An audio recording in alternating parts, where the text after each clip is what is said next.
Hello everyone. ये video जो है जेनेटिक्स चैप्टर की शुरुआत की है। हम यहाँ पे जेनेटिक्स पढ़ना शुरू करने वाले हैं।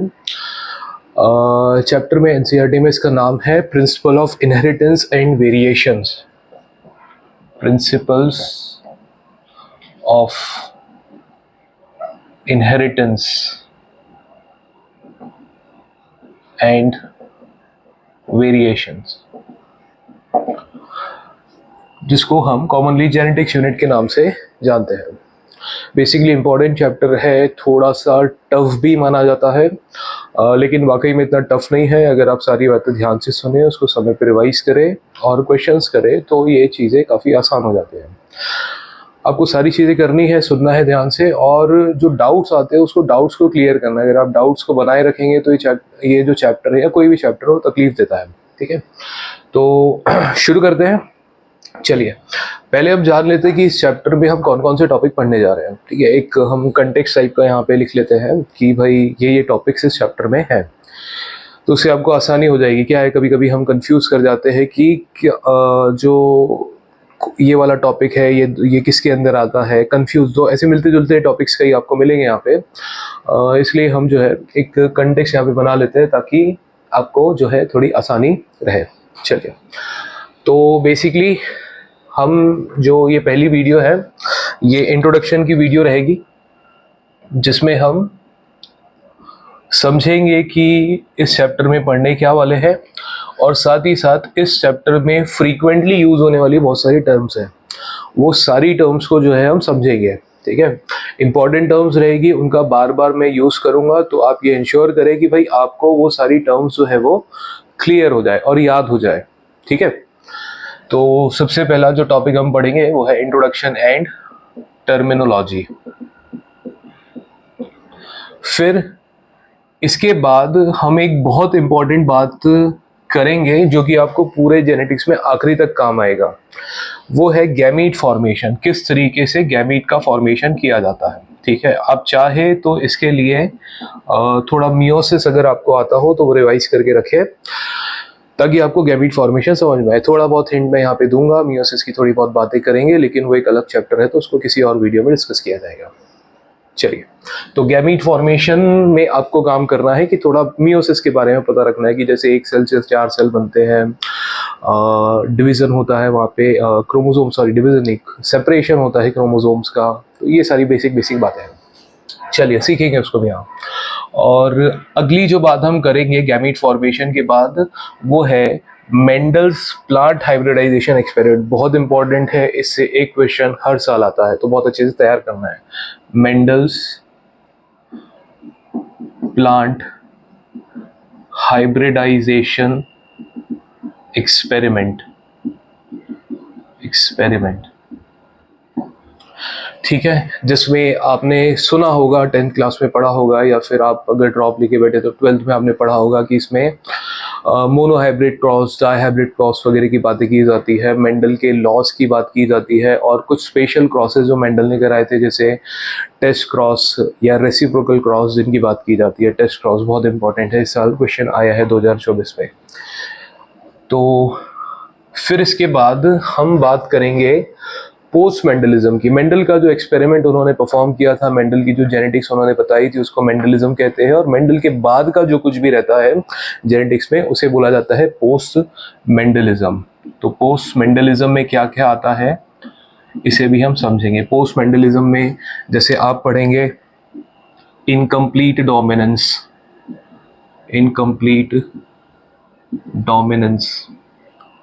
कोडोमिनेंस, मल्टीपल एलेलिज्म,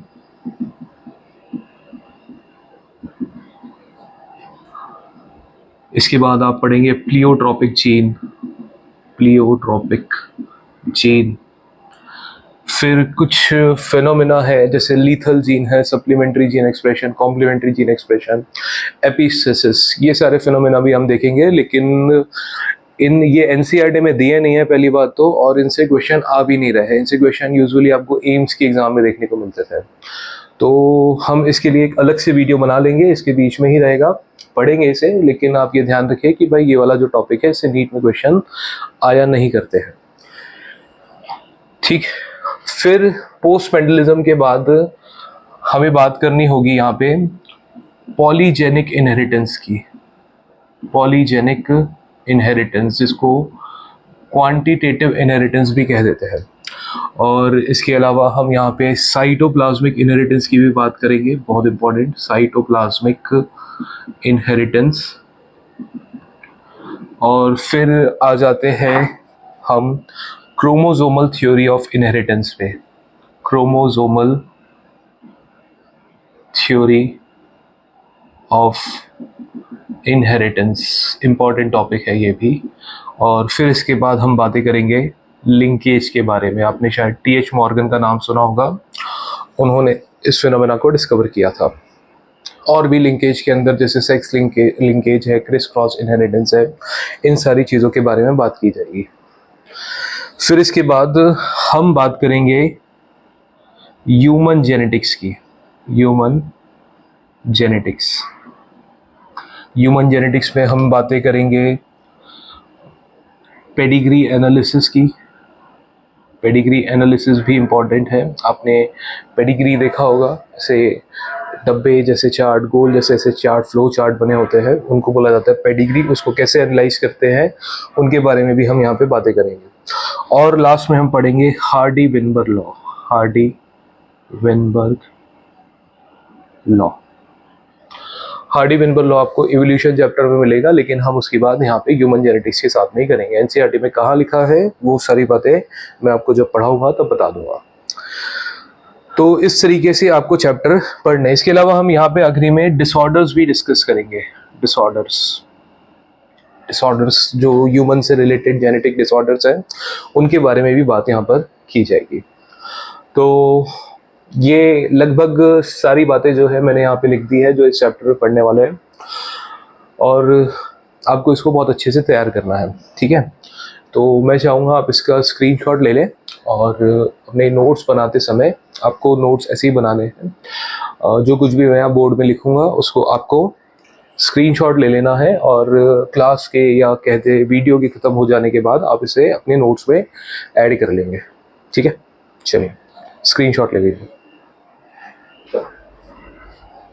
चलिए अब बात करते हैं जेनेटिक्स पे कुछ इम्पॉर्टेंट साइंटिस्ट की, ठीक है, जिन्होंने जेनेटिक्स की फील्ड में काफ़ी अच्छा काम किया है। ये इम्पॉर्टेंट साइंटिस्ट है, आपको नाम ध्यान रखने, ये पूछे जा सकते हैं।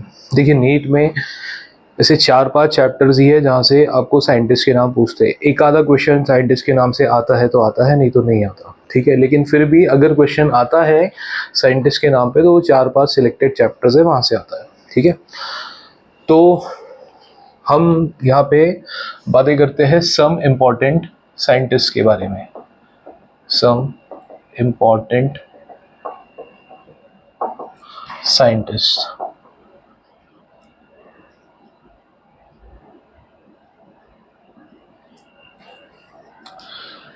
ठीक है। सबसे पहला नाम जो कि जेनेटिक्स की फील्ड में लिया जाता है बड़े साइंटिस्ट की कैटेगरी में, वो है Gregor John Mendel, G J. Mendel, G J. Mendel, ठीक है। सबने इनका नाम सुना होगा। आपने 10th क्लास में एटलीस्ट जेनेटिक्स पढ़ी होगी थोड़ी बहुत, तो वहाँ पे बात की होगी, 12th में पढ़ी होगी तो बात की होगी, ठीक है।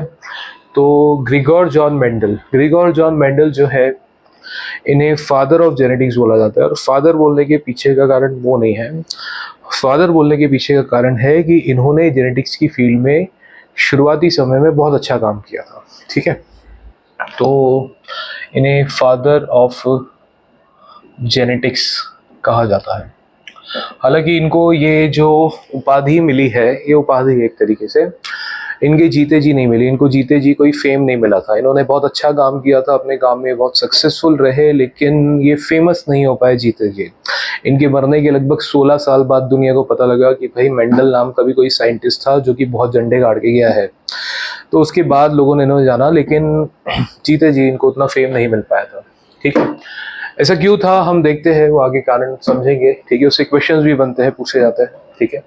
तो ग्रेगोर जॉन मेंडल, जिन्हें फादर ऑफ जेनेटिक्स बोला जाता है, इन्होंने, इनका बहुत फेमस एक्सपेरिमेंट है जो कि हमको पढ़ना है, मैंने यहाँ पे कंटेक्स्ट में लिखा भी था कि भाई उस एक्सपेरिमेंट का नाम है plant hybridisation experiment.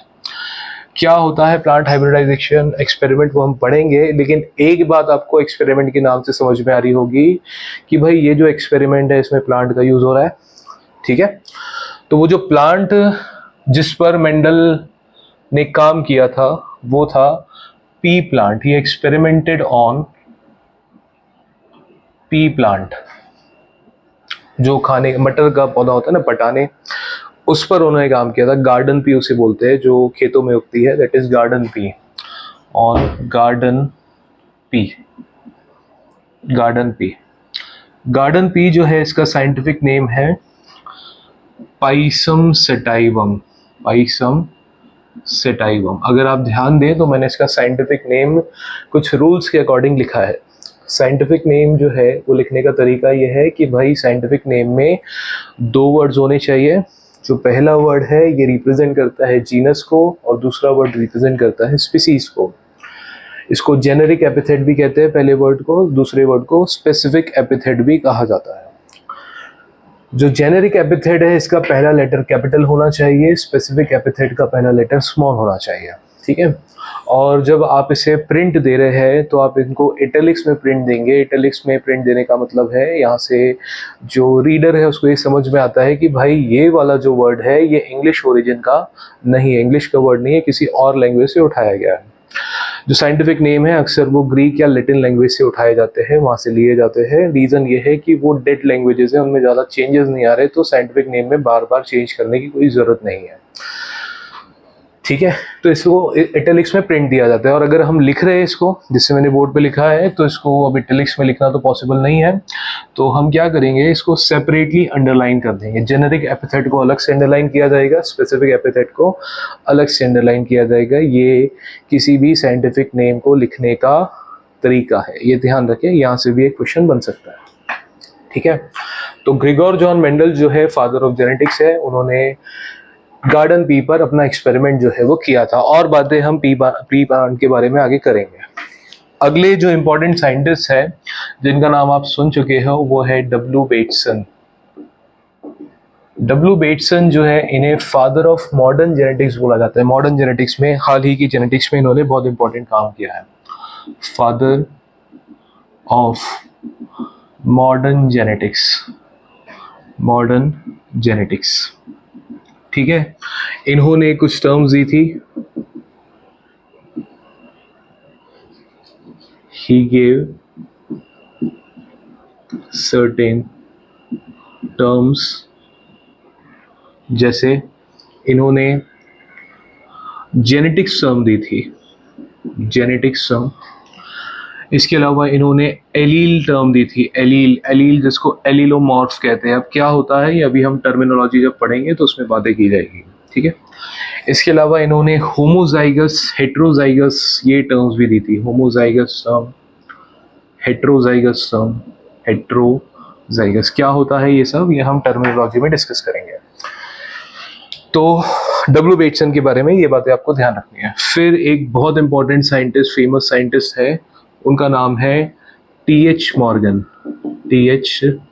Morgan, TH. Morgan जो है, इन्हें फादर ऑफ एक्सपेरिमेंटल जेनेटिक्स बोल दिया जाता है, क्योंकि कई एक्सपेरिमेंट्स इन्होंने परफॉर्म किए और जेनेटिक्स के लॉज को इस्टेब्लिश किया है, इसलिए इन्हें फादर ऑफ एक्सपेरिमेंटल जेनेटिक्स कहते हैं। एक्सपेरिमेंटल जेनेटिक्स, ठीक है।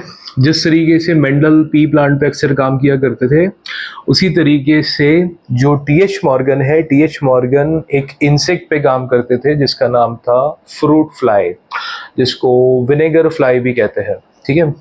और इसका साइंटिफिक नेम होता है ड्रोसोफिला मेलेनोगैसर, ड्रोसोफिला मेलेनोगैसर, ठीक है।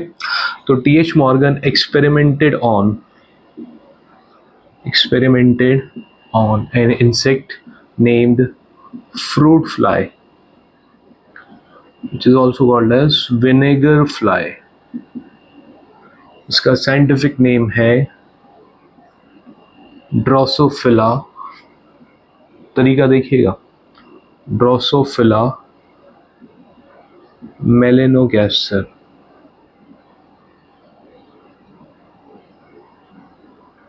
साइंटिफिक नेम है, दो वर्ड्स है। पहला वर्ड जो है वो कैपिटल लेटर से है, दूसरा वर्ड स्मॉल लेटर से है और इनको सेपरेटली अंडरलाइन किया गया है, ये बात ध्यान रखें। फिर आखिरी साइंटिस्ट जिनके बारे में हमें बातें करनी है वो है प्रोफेसर गेरॉड, प्रोफेसर ए गेरॉड।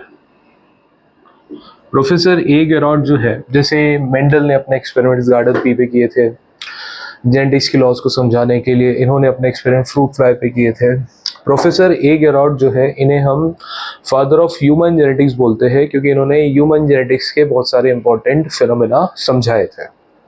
तो is called as father of human genetics. Human genetics, human genetics जो है वो टफ होती है।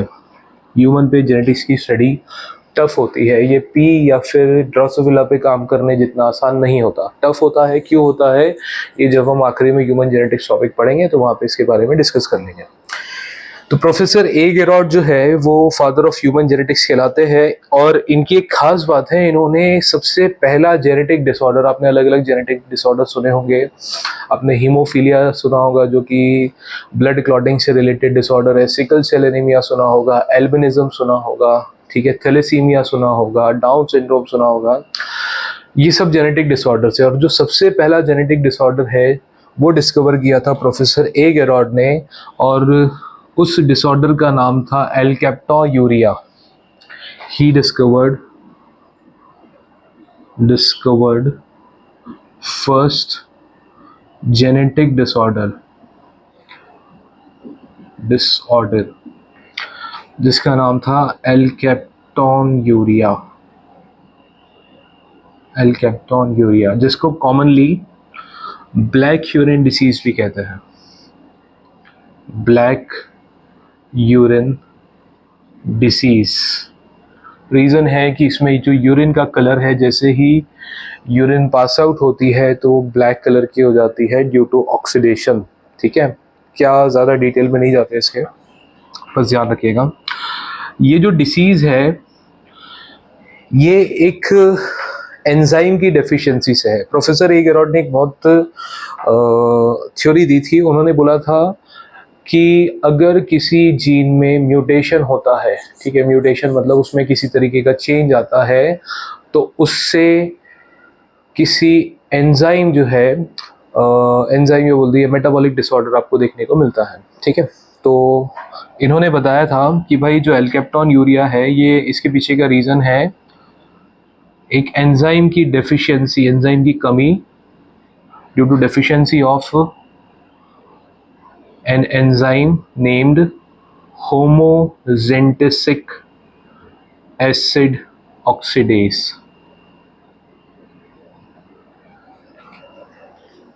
होमोजेंटिसिक एसिड ऑक्सीडेज। ठीक है, तो ये बातें ध्यान रखेंगे। कुछ इंपॉर्टेंट साइंटिस्ट है जिनके बारे में आपको ध्यान रखना है। मैं चाहूँगा आप इसके स्क्रीनशॉट ले लें और इसको नोट्स में ऐड कर लें। चलिए,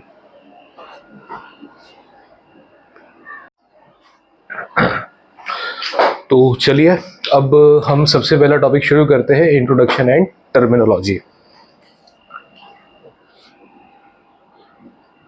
इंट्रोडक्शन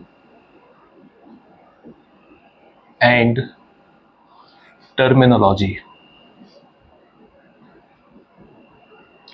सो इसमें अगर हम बात करें तो देखिए, चैप्टर का नाम है principle of inheritance and variation और बायोलॉजी की वो ब्रांच जहाँ पे हम इनहेरिटेंस के बारे में बातें करते हैं, वेरिएशन के बारे में बातें करते हैं, उस बायोलॉजी की ब्रांच को बोला जाता है जेनेटिक्स। जैसे बायोलॉजी की बहुत सारी ब्रांचेस है, जैसे ह्यूमन फिजियोलॉजी है, फिजियोलॉजी जिसमें हम फंक्शंस की स्टडी करते हैं, एनाटॉमी है जिसमें इंटरनल स्ट्रक्चर्स की स्टडी करते हैं, मॉर्फोलॉजी है जिसमें हम एक्सटर्नल स्ट्रक्चर की स्टडी करते हैं। वैसे ही एक ब्रांच है जेनेटिक्स जिसमें हम बात करते हैं इनहेरिटेंस और वेरिएशन की। ठीक है, तो सबसे पहली जो टर्म है जिसको हम डिस्कस कर रहे हैं वो है genetics. So basically genetics is the branch of biology which deals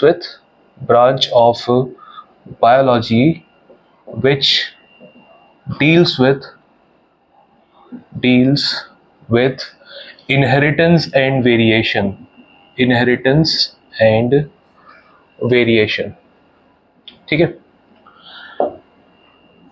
तो इसे बोलते हैं क्या, जेनेटिक्स। अच्छा, एक बात और ध्यान रख लेंगे कि जो टर्म जेनेटिक्स है इसको देने का काम किया था बेटसन नाम के साइंटिस्ट ने। बेटसन ने बहुत सी टर्म्स दी थी, ठीक है, तो उनका नाम ध्यान रखेंगे। आगे हम कुछ साइंटिस्ट भी डिस्कस करने वाले हैं इसके बाद, उसमें उनका नाम आ जाएगा। तो term was given by W Bateson, ये बात भी आप ध्यान रख सकते हैं। हालांकि उतना इंपॉर्टेंट नाम नहीं है, लेकिन फिर भी याद रखिएगा। सो जेनेटिक्स जो है, it is a branch of biology which deals with inheritance and variation. सवाल है, चलिए ठीक है, ये तो होता है जेनेटिक्स, लेकिन इसमें इनहेरिटेंस और वेरिएशन क्या होता है, तो हम उसको समझते हैं ताकि आपको जेनेटिक्स समझ में आ जाए कि भाई जेनेटिक्स में एक्चुअली में बात क्या होती है। तो हमारी जो अगली टर्म है वो है इनहेरिटेंस।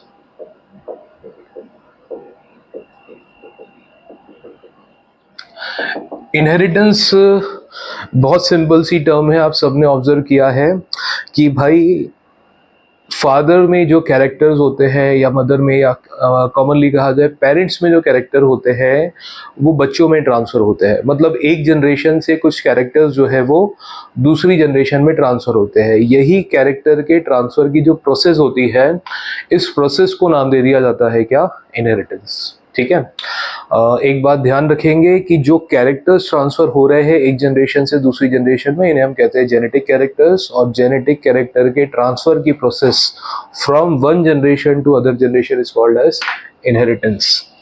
तो basically inheritance is the process of transfer of character. अब कैरेक्टर भी दो टाइप के होते हैं, सोमेटिक कैरेक्टर, जेनेटिक कैरेक्टर या जर्मिनल कैरेक्टर। तो हम यहाँ पे जिन कैरेक्टर्स की बात करें वो जर्मिनल या जेनेटिक कैरेक्टर्स है, क्योंकि वही एक जनरेशन से दूसरी जनरेशन में जाते हैं।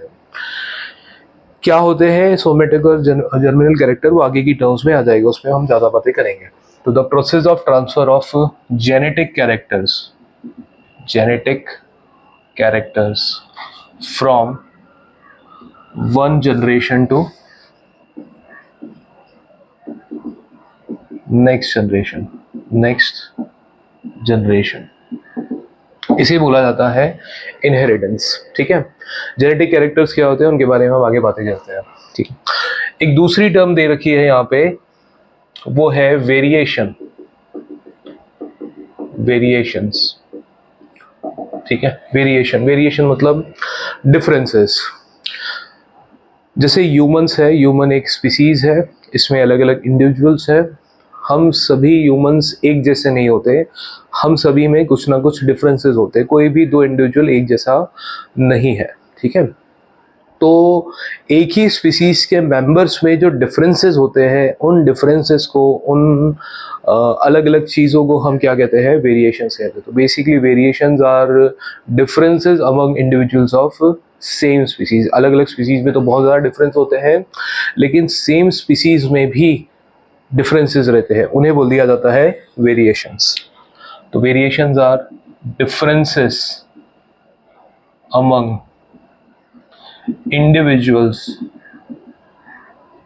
of same species, alright, same species के इंडिविजुअल्स में डिफरेंसेस को बोलते हैं वेरिएशन। अब जो वेरिएशंस है, जैसे कैरेक्टर्स दो टाइप के होते हैं, सोमेटिक कैरेक्टर और जर्मिनल या जेनेटिक कैरेक्टर्स, वैसे ही वेरिएशन भी दो टाइप के होते हैं। ये भी दो टाइप के हैं और ये टाइप्स हैं सोमेटिक वेरिएशंस और जर्मिनल वेरिएशंस। सोमेटिक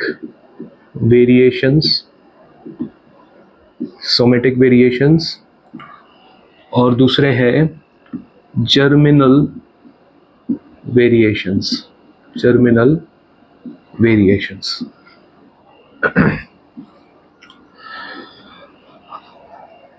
अगर मान लीजिए कोई वेरिएशन, कोई अलग चीज़ हमारे सोमेटिक सेल में है, ठीक है। अब अच्छा, इसके पहले आपको पता होना चाहिए कि भाई सोमेटिक सेल और जर्मिनल सेल होते क्या है, ठीक है। हमारी बॉडी में बेसिकली दो टाइप के सेल्स हैं। हमारी बॉडी में दो टाइप के सेल्स आपको देखने को मिलते हैं। एक होते हैं जर्मिनल सेल्स और दूसरे होते हैं सोमेटिक सेल्स, जर्मिनल और सोमेटिक। ठीक है, जर्मिनल सेल समझ लीजिए, जर्मिनल सेल्स वो होते हैं जो कि गैमीट बनाने में पार्टिसिपेट करते हैं, या तो गैमीट है या गैमीट को बनाने में पार्टिसिपेट करते हैं। तो basically germinal cells are gamete forming cells, gamete को बनाने वाले सेल्स, या खुद गैमीट भी जर्मिनल सेल कहलाता है। ठीक है, जैसे बात करें जैसे ह्यूमन की अगर बात करें तो ह्यूमन में मेल में जो गैमीट होता है वो होता है स्पर्म, और फीमेल में जो गैमीट होता है वो है एग या ओवम, उसको हम कहते हैं। बहुत सारे नाम हैं, वो आप आगे देखेंगे क्या डिफरेंसेस है। तो मेल में स्पर्म को बनाने वाले सेल्स उन्हें बोला जाता है स्पर्मेटोगोनिया, स्पर्म फॉर्मिंग सेल्स को बोलते हैं स्पर्मेटोगोनिया, और वैसे ही ओवम को बनाने वाले जो सेल्स है उन्हें बोला जाता है oogonia। तो जो स्पर्मेटोगोनिया है, oogonia है, वो जर्मिनल सेल्स है।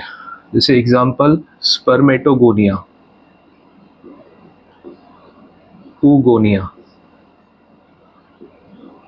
ये जर्मिनल सेल्स होते हैं। जैसे स्पर्मेटोगोनिया आपको टेस्टिस में देखने को मिलते हैं, oogonia जो है ये आपको ओवरी में देखने को मिलते हैं। ठीक है, इनको छोड़ करके बॉडी के बाकी के जितने भी सेल्स है वो सारे के सारे सेल्स कैसे कहलाते हैं? सोमेटिक कहलाते हैं। जैसे चीक्स के सेल हो गए, ब्लड के सेल्स हो गए, लिवर के सेल्स हो गए, ब्रेन के सेल्स हो गए, हार्ट के सेल्स हो गए, बाकी कोई भी सेल, इनको छोड़ के आप कुछ भी नाम ले लीजिए, वो सारे सेल्स कैसे है? Somatic cells. तो rest of the cells are somatic. जैसे example heart cells, liver cells, liver cells को बोलते हैं हेपेटोसाइट्स, हेपेटोसाइट, हेपेटो मतलब होता है लिवर और साइट का मतलब होता है सेल। ठीक है, ये सारे जो है सोमेटिक सेल है।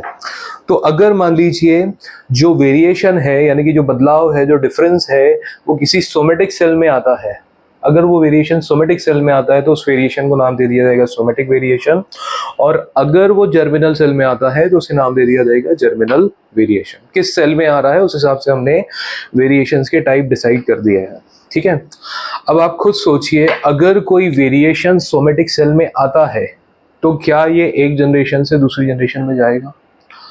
नहीं जाएगा। ठीक है, लेकिन अगर कोई वेरिएशन जर्मिनल सेल में आता है, स्पर्मेटोगोनिया oogonia में आता है, तो पॉसिबल है कि भाई ये जो है ये वेरिएशन एक जनरेशन से दूसरी जनरेशन में चला जाए। रीजन ये है कि भाई ये वाले जो सेल्स है, ये सेल्स आगे जाके गैमीट बनाने वाले, और गैमीट से ही अगली जनरेशन बनती है।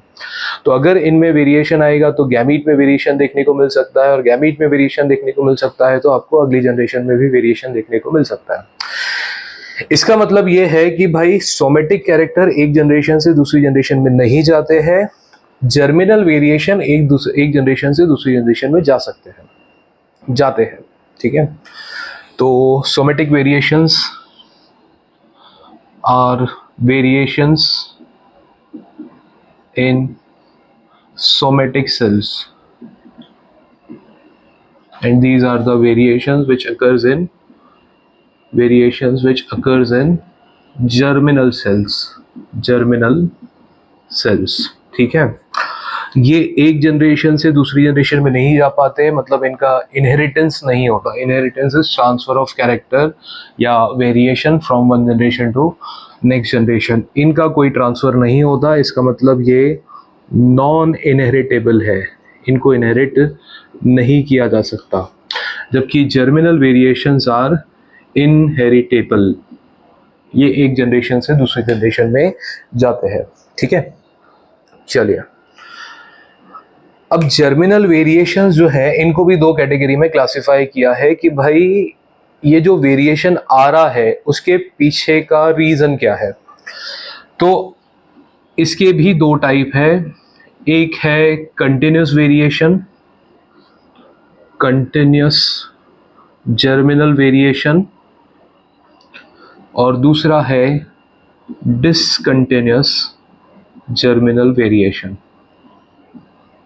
Continuous and discontinuous germinal variation. ठीक है, अगर मान लीजिए वेरिएशन हर जनरेशन में आता है, जो कि आता है, ठीक है, आपके दादा अलग थे, आपके पापा अलग है, आप अलग हो, आपके बच्चे आपसे अलग रहेंगे, मतलब हर जनरेशन में वेरिएशन आता है।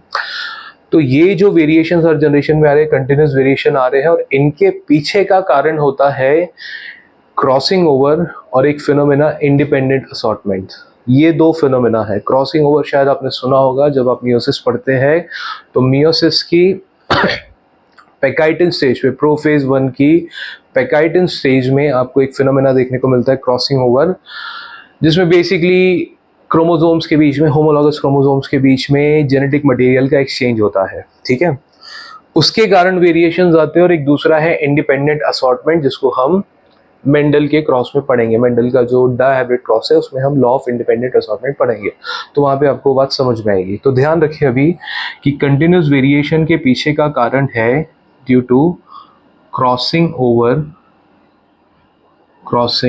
ओवर एंड इंडिपेंडेंट असॉर्टमेंट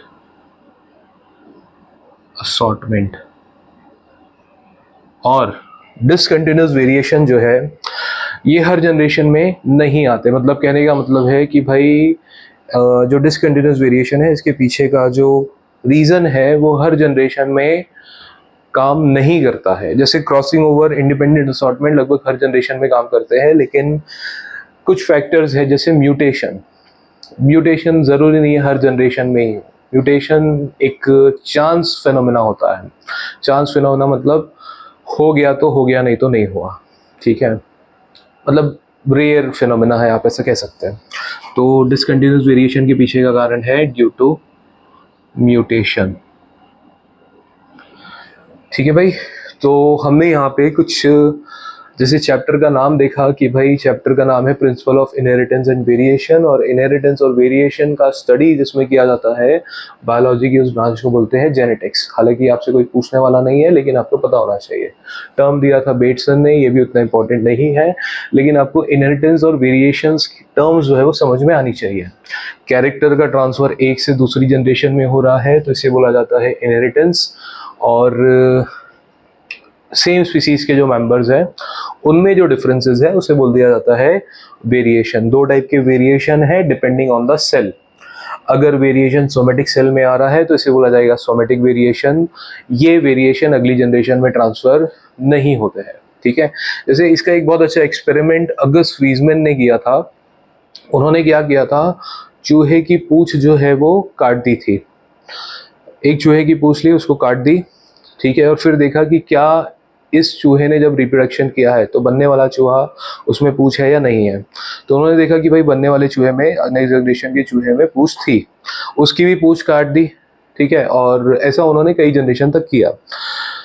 तो बेसिकली उन्होंने ये पाया कि भाई अगर आप कोई सोमेटिक वेरिएशन करते हैं, जैसे पूंछ काटना इज सोमेटिक वेरिएशन, आप सोमेटिक सेल में चेंज ला रहे हैं, तो ये अगली जनरेशन में देखने को नहीं मिलता, ठीक है। तो वहां से हमको पता लगा है कि सोमेटिक वेरिएशन अगली जनरेशन में ट्रांसफर नहीं होते, ये नॉन इनहेरिटेबल है। जबकि जर्मिनल वेरिएशन जो कि जर्म सेल में होते हैं वो अगली जनरेशन में ट्रांसफर होते हैं, ठीक है। और जर्मिनल वेरिएशन जो है वो कंटिन्यूस हर जनरेशन में देखने को मिलते हैं।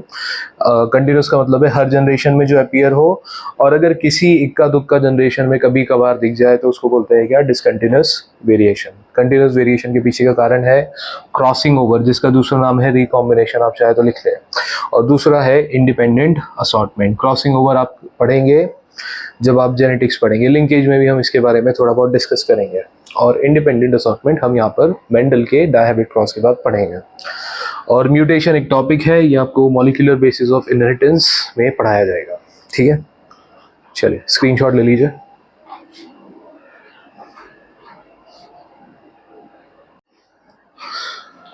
चलिए भाई, अब हम जो है बातें करते हैं कुछ टर्म्स के बारे में, ठीक है। तो टर्म्स के बारे में हम समझते हैं टर्मिनोलॉजी टॉपिक में, ठीक है। इंपॉर्टेंट बातें हैं ये बातें, ये जो टर्म्स आप पढ़ेंगे फ्रीक्वेंटली इस चैप्टर में यूज़ होने वाली है, तो आप इसे समझें, तसल्ली से समझें और याद रखें। कोई दिक्कत है तो आप कमेंट कर सकते हैं, ठीक है। चलिए टर्मिनोलॉजी, ठीक है। सबसे पहली टर्म जो हम पढ़ने जा रहे हैं वो है कैरेक्टर।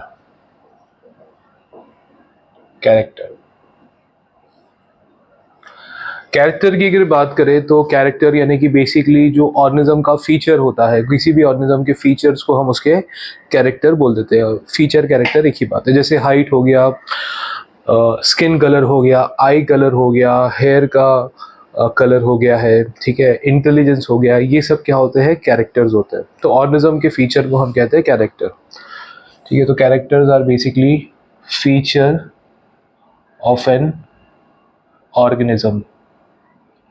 जैसे अगर हम यहाँ पर एग्जांपल लें तो हाइट एक कैरेक्टर हो गया है, कलर, स्किन कलर एक कैरेक्टर हो गया, ठीक है। तो ये है कैरेक्टर। अच्छा, कैरेक्टर के टाइप्स होते हैं, टाइप्स, ठीक है। कैरेक्टर हो सकता है सोमेटिक कैरेक्टर हो, सोमेटिक कैरेक्टर, सोमेटिक कैरेक्टर वो जो कि एक जनरेशन से दूसरी जनरेशन में ट्रांसफर नहीं होते हैं। फॉर एग्जांपल, जैसे मान लीजिए आपके दादा जो है वो बहुत अच्छा क्रिकेट खेलते थे, ठीक है, या बहुत अच्छा टेबल टेनिस खेलते थे, लेकिन आप उतना अच्छा नहीं खेलते, आप नहीं खेलते वो, ठीक है। ये सोमेटिक कैरेक्टर है, उनके कैरेक्टर आपके अंदर ट्रांसफ़र नहीं हुए। मान लीजिए दादाजी को जो है यहाँ पे हाथ में कोई चोट आ गई थी, चोट का निशान था, कोई निशान था किसी तरीके का, वो एक सोमेटिक कैरेक्टर हो गया, वो आपको आपकी जनरेशन में देखने को नहीं मिलेगा। तो ऐसे कैरेक्टर जो अगली जनरेशन में नहीं जाते हैं उन्हें बोला जाता है सोमेटिक कैरेक्टर। और दूसरे जो कैरेक्टर है वो है जर्मिनल कैरेक्टर, ऐसे कैरेक्टर जो कि एक से दूसरी जनरेशन में ट्रांसफर होते हैं, जैसे आई कलर हो गया, हाइट हो गया, ये सारी चीजें। इसके अलावा हम जब आगे बढ़ेंगे जेनेटिक्स में तो हम कैरेक्टर्स को क्लासिफाई करेंगे into qualitative characters and quantitative character, qualitative characters and quantitative characters, ठीक है। थोड़ा सा बेसिक आइडिया यहाँ पे ले लेते हैं, हालांकि हमको ये ज़्यादा समझ में तब आएगा जब हम कुछ जेनेटिक्स पढ़ चुके होंगे। क्वालिटेटिव कैरेक्टर्स ऐसे कैरेक्टर्स जो कि डोमिनेंट एलील्स के नंबर पर डिपेंड नहीं करते हैं, और क्वांटिटेटिव कैरेक्टर वो जो कि डोमिनेंट एलील के नंबर पर डिपेंड करते हैं। अब ये क्या होता है डोमिनेंट एलील, ये सारे के लिए आपको थोड़ा वेट करना पड़ेगा पर ध्यान रखेंगे। अच्छा, जो कैरेक्टर्स है germinal character, genetic characters, germinal character इनको और कहते हैं हम जेनेटिक कैरेक्टर्स। जेनेटिक कैरेक्टर्स के अपीयरेंस के लिए, किसी भी जनरेशन में जेनेटिक कैरेक्टर के दिखने के लिए सिर्फ जीन का काफ़ी नहीं होना नहीं होता, ठीक है। अगर ऐसा है कि भाई किसी ऑर्गेनिज्म में जीन मौजूद है और कैरेक्टर आ ही जाएगा तो ये कोई ज़रूरी नहीं है, ठीक है। जेनेटिक कैरेक्टर के लिए अपीयर होने के लिए कुछ कंडीशंस होती है, तो कंडीशंस फॉर अपीयरेंस या डेवलपमेंट या एक्सप्रेशन ऑफ जेनेटिक या जर्मिनल कैरेक्टर, जो सबसे पहली कंडीशन है वो है क्या कि भाई जीन होना चाहिए। सबसे पहले तो जीन होना चाहिए, ठीक है, लेकिन जीन का होना ही कैरेक्टर के अपीयरेंस के लिए काफ़ी नहीं होता है, ठीक है। तो जेनेटिक कैरेक्टर के लिए gene should be present, gene should be present. दूसरा जो कंडीशन है जी जेनेटिक कैरेक्टर के अपीयरेंस के लिए वो है क्या, ये जो जीन मौजूद है किसी ऑर्गेनिज्म में उसका एक्सप्रेस होना भी ज़रूरी है। एक्सप्रेस होना ज़रूरी मतलब भाई आप अगर देखें तो जीन बेसिकली डीएनए होते हैं। जीन अगर आप देखें केमिकल नेचर उनका डीएनए होता है, और जब हम जीन का एक्सप्रेशन कहते हैं तो हम कहते हैं कि भाई इस ये जो जीन है या डीएनए है ये पहले फॉर्मेशन कर रहा है एमआरएनए का, इस प्रोसेस को हम बोलते हैं ट्रांसक्रिप्शन, और फिर ये एमआरएनए फॉर्मेशन कर रहा है प्रोटीन का, इस प्रोसेस को हम कहते हैं ट्रांसलेशन, और ये प्रोटीन आगे एंजाइम बना रहा है और वो एंजाइम किसी कैरेक्टर को डेवलप करा रहा है। इसने कोई एंजाइम बनाया और ये एंजाइम किसी कैरेक्टर के डेवलपमेंट के लिए ज़रूरी है। तो डीएनए एक्सप्रेस हो रहा है और कैरेक्टर का डेवलपमेंट हो रहा है, इसको बोलते हैं एक्सप्रेशन ऑफ डीएनए या एक्सप्रेशन ऑफ जीन। तो जीन का होना काफ़ी नहीं है, उसका एक्सप्रेस होना भी ज़रूरी होता है, ठीक है। तो दूसरी condition, gene must be expressed.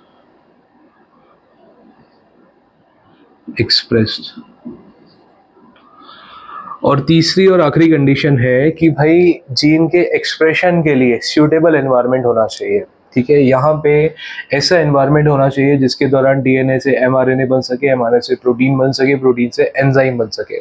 तो suitable condition for expression of gene must be present. Suitable conditions must be present. For example, environmental condition, temperature हो गया, light हो गया, इनका इफेक्ट जो है बहुत से जीन्स पे होता है। न्यूट्रिएंट्स हो गए, हमारी बॉडी में जो न्यूट्रिएंट्स है, न्यूट्रिएंट्स की कमी से भी जीन एक्सप्रेशन रुक सकता है। हार्मोन्स हो गए, जैसे हाइट की अगर बात करें तो कई लोगों में हाइट का जीन तो होता है लेकिन वो एक्सप्रेस नहीं हो पाता क्योंकि हार्मोन की कमी है या न्यूट्रिशन की कमी है। ठीक है, तो ये कुछ कंडीशंस है, सुटेबल कंडीशंस जो कि फुलफिल होनी ज़रूरी है for expression of a genetic character. ठीक है, अगली जो टर्म हमें बात करनी है वो है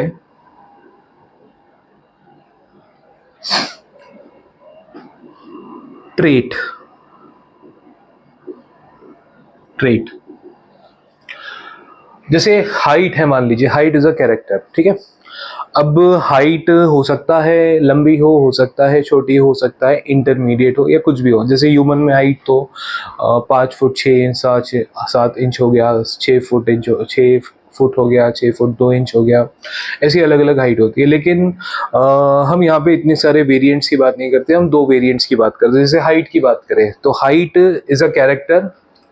अब ये हो सकता है टॉल हो, कोई ऑर्गेनिज्म टॉल हो, या हो सकता है ड्वार्फ हो, इंटरमीडिएट भी हो सकता है लेकिन उसको हम अभी डिस्कस नहीं कर रहे हैं। कलर जैसे हम बोल सकते हैं कि भाई ब्लैक हो या फिर वाइट हो। ठीक है, तो हाइट हो गया या कलर हो गया, ये सब कैरेक्टर्स है और कैरेक्टर्स के जो डिफरेंट फॉर्म्स होते हैं उन्हें बोला जाता है ट्रेट्स। उन्हें क्या कह देते हैं हम? ट्रेट्स। तो traits are basically different forms of character। ठीक है, जैसे यहाँ पर हम बात करें हाइट और कलर की, तो हाइट और कलर जो है वो कैरेक्टर है और टॉल और ड्वार्फ जो है ये ट्रेट्स है। ठीक है, अब ट्रेट्स में एक फेमस टर्म है जो हम आगे यूज करेंगे मेंडल के एक्सपेरिमेंट के दौरान, वो है कॉन्ट्रास्टिंग ट्रेट्स। कॉन्ट्रास्टिंग ट्रेट्स जो है ऐसी ट्रेट्स जो कि इजीली डिफरेंशिएबल है। जैसे आप टॉल और ड्वार्फ को आसानी से डिफरेंशिएट कर सकते हैं कि भाई कोई ऑर्गेनिज्म टॉल है, कोई ड्वार्फ है। ब्लैक वाइट इजीली डिफरेंशिएबल है, आप इसको आसानी से अलग अलग देख सकते हैं। इसमें कोई कंफ्यूजन नहीं होगा कि भाई ये ब्लैक है या नहीं है, वाइट है या नहीं है, कोई कंफ्यूजन नहीं है, क्लियर कट आपको दिखाई देगा। तो ऐसी ट्रेट्स जो कि इजीली डिफरेंशिएबल होती हैं उन्हें बोला जाता है कॉन्ट्रास्टिंग ट्रेट्स। ठीक है, तो यहाँ पे एक और टर्म ऐड करता हूँ, कॉन्ट्रास्टिंग ट्रेट्स। ये इंपॉर्टेंट टर्म है, ये आपको समझ में आनी जरूरी है। Contrasting traits are basically easily differentiable traits.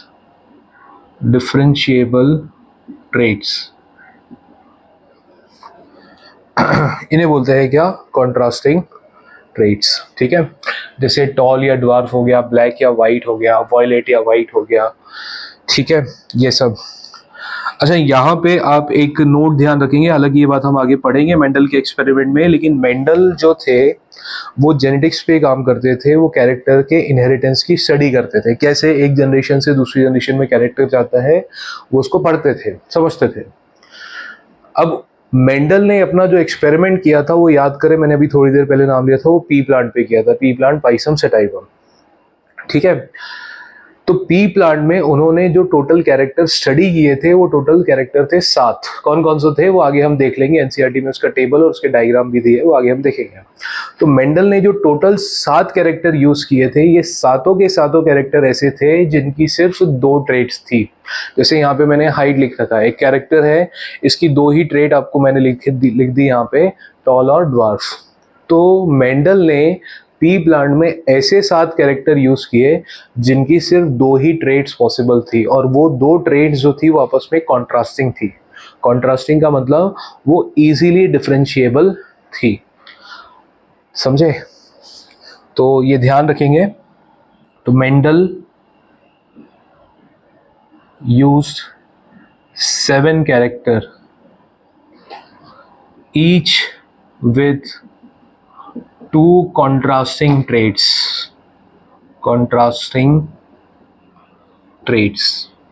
each with 2 contrasting traits। समझ में आती है भाई? ठीक है। तो अगर आपसे पूछ ले कि भाई टोटल ट्रेड्स कितनी स्टडी की थी उन्होंने, 7 कैरेक्टर तो स्टडी किए थे, यूज किए थे, ट्रेड्स कितनी यूज की थी, तो हर एक कैरेक्टर की 2 ट्रेट है, तो 7 कैरेक्टर की 14 ट्रेड्स। ठीक है। तो टोटल 7 कैरेक्टर और 14 ट्रेड्स का इस्तेमाल उन्होंने अपने एक्सपेरिमेंट के दौरान किया था। इंपॉर्टेंट बात है, ध्यान रखना है, क्वेश्चन बनता है। ठीक है। चलिए इसे लिख लीजिए स्क्रीनशॉट लेकर के।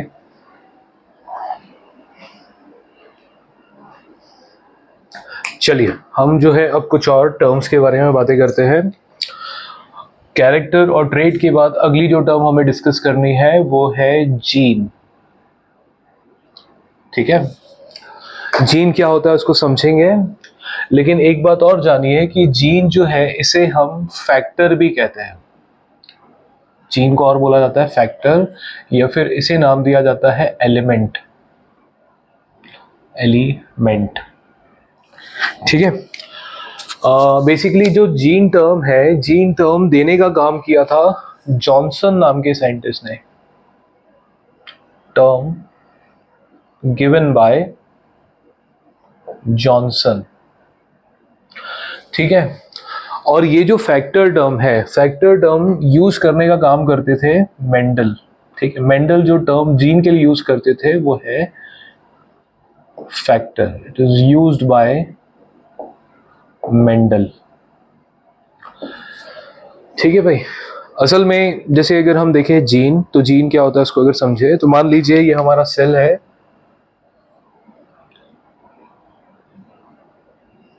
उसके अंदर न्यूक्लियस है और न्यूक्लियस में मौजूद है क्रोमोसोम्स। ठीक है। ये जो क्रोमोसोम है ये इसमें मौजूद होता है डीएनए।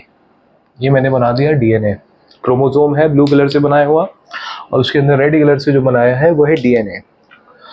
अब डीएनए का वो सेगमेंट, ये डीएनए का एक सेगमेंट बना दिया ब्लैक कलर से, जो कि किसी कैरेक्टर के डेवलपमेंट के लिए रिस्पॉन्सिबल होता है, किसी कैरेक्टर के लिए इंफॉर्मेशन को स्टोर करके रखता है।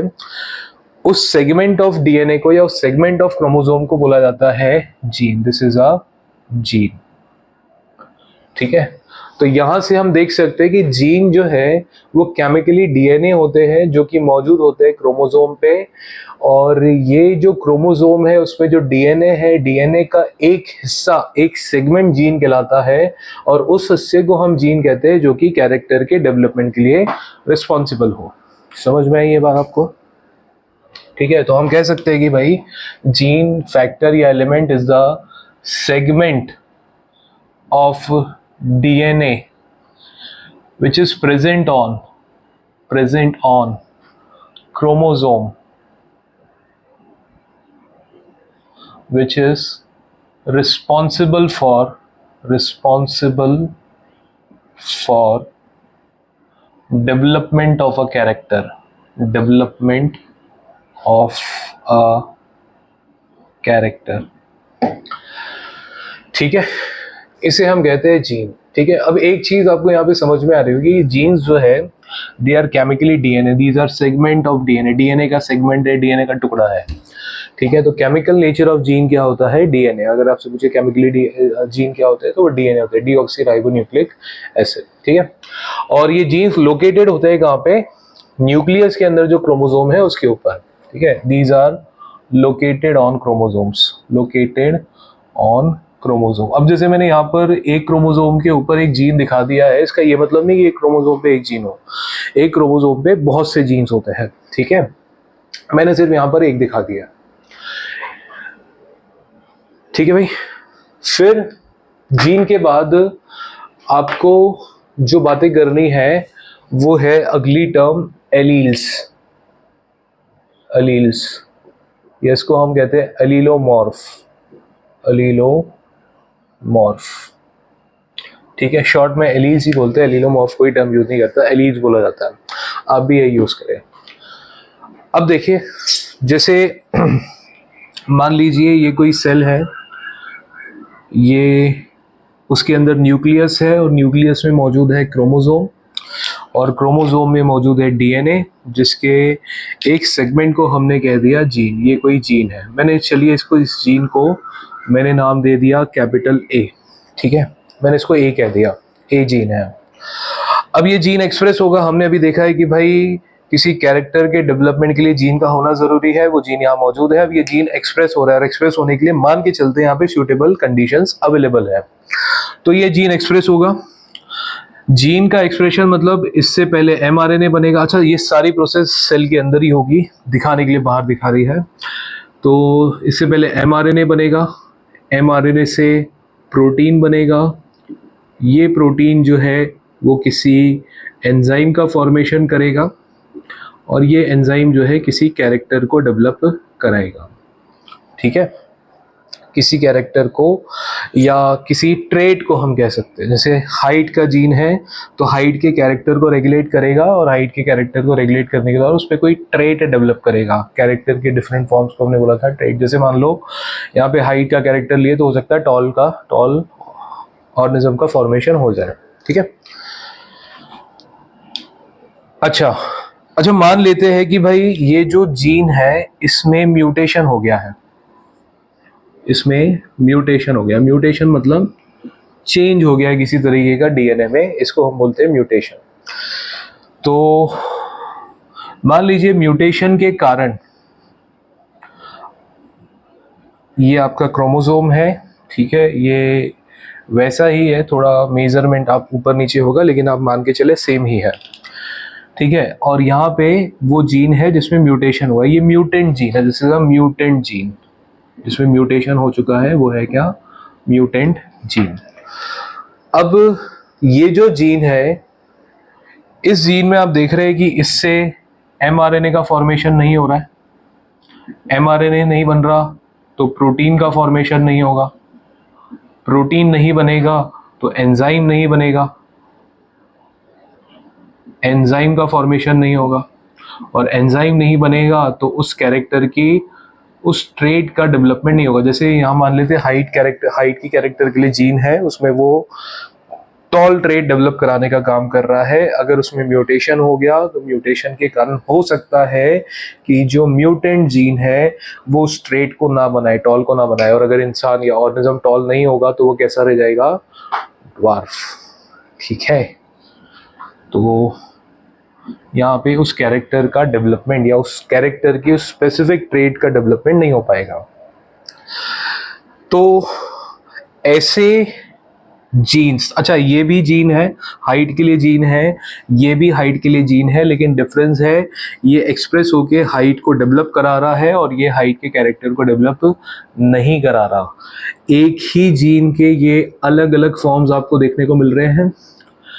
ये जो अलग अलग फॉर्म्स होते हैं एक जीन के, इनको बोला जाता है क्या, एलील्स, समझे क्या भाई। तो बेसिकली एलील्स आर अल्टरनेट या फिर different forms of a gene, different forms of a gene. Gene के जो किसी भी एक जीन के अलग अलग फॉर्म्स होते हैं उनको बोला जाता है एलील्स। अब इसमें से ये वाला जो एलील है वो एक्सप्रेस हो रहा है। अच्छा, मैं अभी तक इसको जीन बोल रहा था, मैंने एलील बोल दिया, हालांकि दोनों टर्म्स इंटरचेंजेबल है, लेकिन डिफरेंस है, जीन के अलग अलग फॉर्म्स को क्या बोलते हैं, एलील्स बोलते हैं, ठीक है। तो ये जो एलील है ये एक्सप्रेस हो रहा है और ये जो हाइट का एलील है ये एक्सप्रेस नहीं हो रहा। तो जो एक्सप्रेस होता है इसे हम डोमिनेंट एलील कहते हैं। ये जो एलील है ये कौन सा है, डोमिनेंट एलील, जो एक्सप्रेस होता है, ठीक है। और जो एक्सप्रेस नहीं होता उसे हम कहते हैं recessive allele, recessive allele. Dominant allele express होते हैं, रेसेसिव एलील एक्सप्रेस नहीं होते हैं, ठीक है। तो these are alternate forms of a gene. अब Morgan scientist, T H. Morgan scientist है, जिनको हमने अभी थोड़ी देर पहले पढ़ा है कि वो फादर ऑफ एक्सपेरिमेंटल जेनेटिक्स है। टी.एच. मॉर्गन जो थे वो एलील्स को रिप्रेजेंट करने के लिए, डोमिनेंट एलील को रिप्रेजेंट करने के लिए कैपिटल लेटर इस्तेमाल करते थे और रेसेसिव एलील को एक्सप्रेस करने के लिए, रिप्रेजेंट करने के लिए स्मॉल लेटर्स इस्तेमाल करते थे। तो मान लीजिए हाइट का कोई जीन है ए, उसकी आपको यहाँ पे दो डिफरेंट फॉर्म्स दिखाई दे रहे हैं, अल्टरनेट फॉर्म्स दिखाई दे रहे हैं, यानी कि दो एलील्स दिखाई दे रहे हैं, कैपिटल ए और एक स्मॉल ए। जो एक्सप्रेस होता है वो डोमिनेंट होता है और डोमिनेंट को हम कैपिटल लेटर से लिखते हैं। जो एक्सप्रेस नहीं होता है उसे हम रेसेसिव एलील कहते हैं और रेसेसिव एलील को हम स्मॉल लेटर से रिप्रेजेंट करते हैं। तो alleles are alternate form of a gene, ठीक है।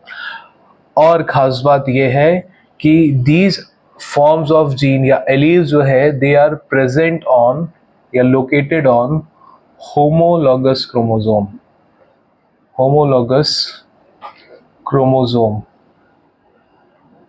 Of diploid organism, of diploid organism, ठीक है।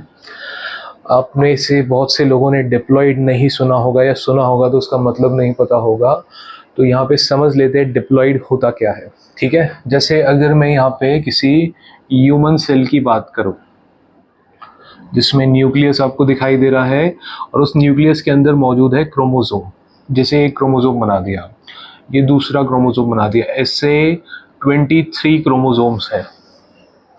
मान के चलते हैं ये 23 क्रोमोसोम्स हमारे फादर से आए हैं और इसके सामने मैं 23 क्रोमोसोम्स और बना दे रहा हूँ और ये मान के चलते हैं मदर से आए हैं। तो टोटल नंबर ऑफ क्रोमोसोम्स हमारे अंदर 46 होते हैं, हमारे सेल के अंदर, हर एक सेल के अंदर 46 होते हैं। उसमें से 23 क्रोमोसोम्स हमको फादर से मिलते हैं वाया स्पर्म और 23 क्रोमोसोम्स हमको मदर से मिलते हैं वाया ओवम, ठीक है।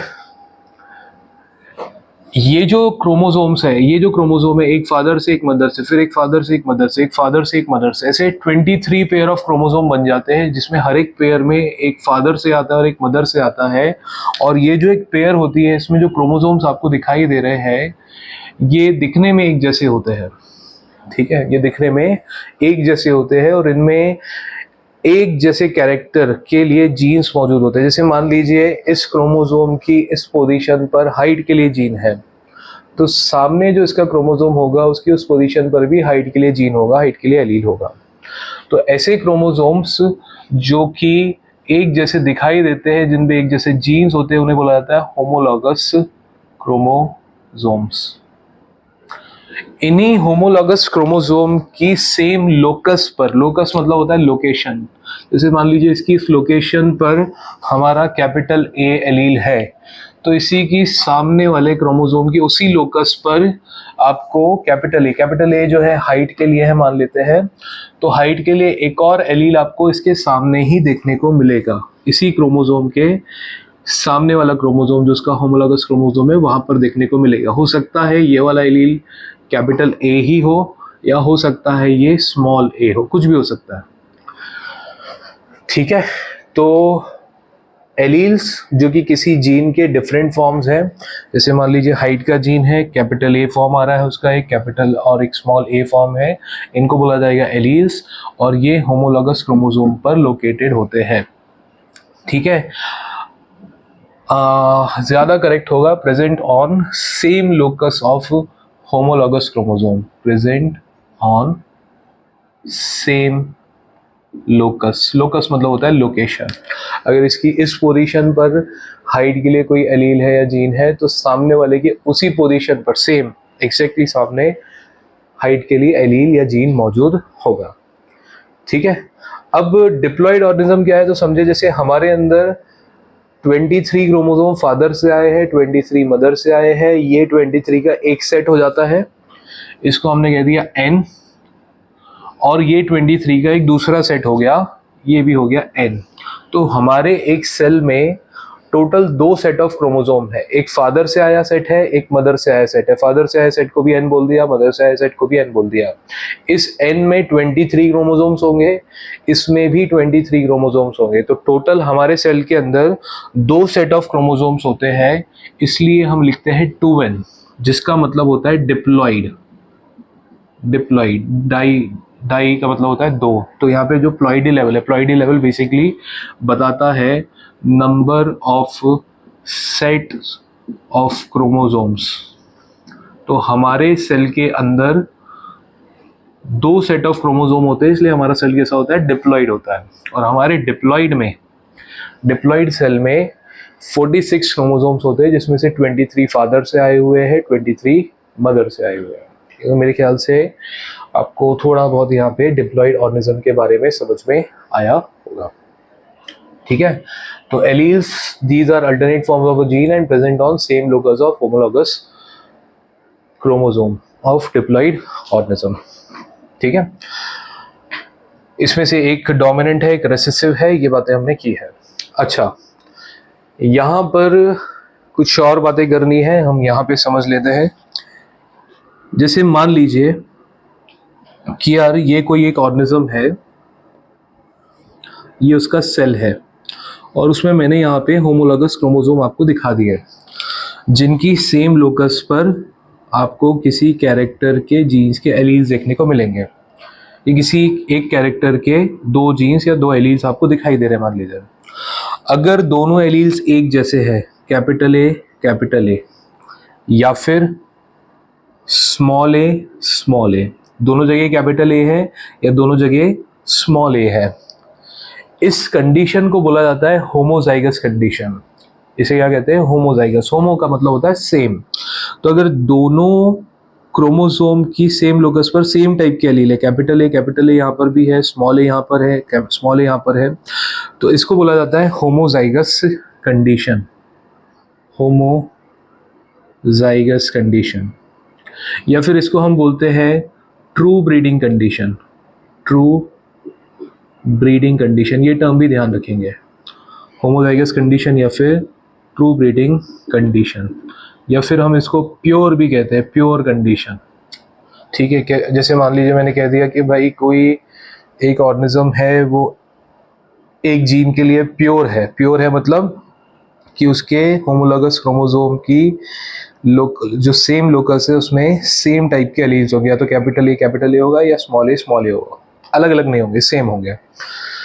ठीक है, तो होमोजाइगस या ट्रू ब्रीडिंग कंडीशन मतलब same type of alleles are present on homologous chromosome, homologous chromosome। और अगर डिफरेंट टाइप के एलील्स हो, सेम टाइप के हो तो होमो का मतलब होता है सेम, और अगर डिफरेंट टाइप के एलील्स हो तो इस कंडीशन को बोला जाता है heterozygous condition.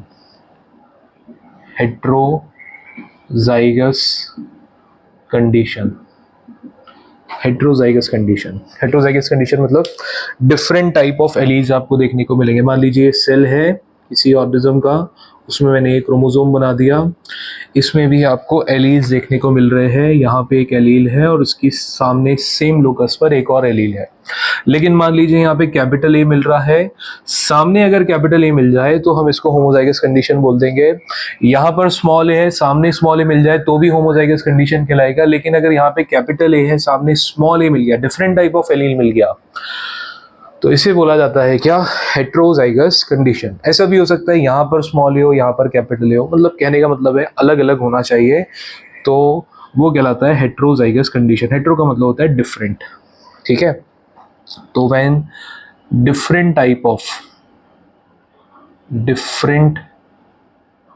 types of alleles are present on homologous chromosome।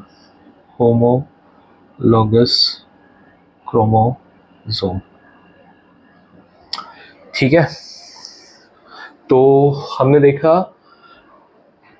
जो जीन है या फैक्टर है जो कि किसी कैरेक्टर को कंट्रोल करता है, डीएनए का वो सेगमेंट है जो कि किसी कैरेक्टर को कंट्रोल कर रहा है, उसके लिए डेवलपमेंट के लिए रिस्पॉन्सिबल है, और ये क्रोमोसोम पर लोकेटेड होता है। जीन के जो फॉर्म्स होते हैं उनको बोला जाता है एलील्स। जैसे जो एलील एक्सप्रेस होता है उसे बोलते हैं डोमिनेंट एलील, कैपिटल लेटर से रिप्रेजेंट होता है। जो नहीं होता उसे बोलते हैं रिसेसिव एलील, स्मॉल लेटर से एक्सप्रेस होता है। और ये जो एलील्स है वो मौजूद होते हैं same locus of homologous chromosome पे। अगर दोनों एलील्स एक जैसे हैं तो कंडीशन कहलाएगी होमोजाइगस या ट्रू ब्रीडिंग या प्योर कंडीशन, और अगर अलग अलग है तो ये कहलाएगा हेट्रोजाइगस या फिर इम्प्योर कंडीशन। इसको क्या बोलते हैं, इम्प्योर कंडीशन या फिर hybrid condition. Hybrid condition. Hybrid का मतलब होता है मिक्स। समझ में आती है बातें? ठीक है। एक तीसरी कंडीशन भी होती है, उसको बोलते हैं हेमीजाइगस कंडीशन, उसको हम डिस्कस करेंगे। यहां पर एक बात ध्यान रखेंगे, आप देख पा रहे हैं कि भाई जो एलील्स है, डिफरेंट फॉर्म्स ऑफ एलील्स है, इसके बनने का, ये मान लीजिए ये ओरिजिनल एलील है, सबसे पहला जो फॉर्म रहा होगा ये रहा होगा। अब इसमें म्यूटेशन हो गया तो आपको एक दूसरा फॉर्म देखने को मिल गया। अगर इसमें कुछ अलग तरीके का म्यूटेशन हुआ, तीसरा फॉर्म भी देखने को मिल सकता है। ऐसे कई डिफरेंट फॉर्म्स देखने को मिल सकते हैं। तो एक जीन के कई फॉर्म्स हो सकते हैं, और ये कई फॉर्म्स होने के पीछे का रीजन क्या है? म्यूटेशन। ठीक है, तो ये बात भी ध्यान रखेंगे। डिफरेंट फॉर्म्स ऑफ जीन्स या एलील्स